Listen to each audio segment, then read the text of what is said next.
ይሄን ለውጥ ግን የጎደለውን እየሞላን ሰስቴይን አድርገን ለልጆቻችን አስተማማኝ ፋውንዴሽን መጣል የኔም ያንቺም የሱም የሷም የጋራ ዕዳ ነው።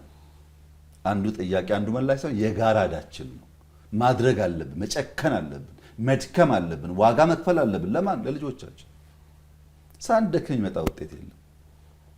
ይሄን የመሰለ እድገት እያመጣን ኢኳሊ የኢትዮጵያ ኢንፍሌሽን ከ30 ምናምን ገደማ 13.5 ወርዷል። በዚህ ዓመት ከግማሽ በታች አወርደነዋል። ኢንፍሌሽን ከ34 13.5 ወርዶ ኤክስፖርት ገቢ፣ ድህነት ቅነሳ፣ የዕዳ ውዝፍ ከጂዲፒያችን አንጻር ዲክላይን ማድረጉ ኢትዮጵያ በብዙ መንገድ ከነበረባት በሽታ ብቻ ሳይሆን ከኢንፍሌሽኑም በማገገም ላይ እንደሆነች ያሳያል። ድና ጨርሳለች ወይ? አልጨረሰችም። እንዲህ በዋዛ ድና የምትጨርሰው ጉዳይ አለ፣ ስብራቱ ብዙ ስለሆነ። ግን የመዳን መንገድ ላይ ነው ወይ ያለችው? ምንም ጥርጥርም ጥያቄም የለውም፣ ጥርጥር የለውም።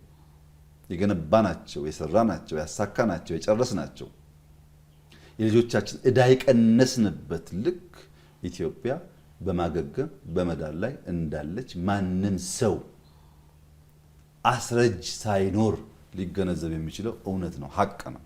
እውነትን ደግሞ በዚያ ልክ መቀበል ለማንም ሰው ተገቢ ይመስለኛል።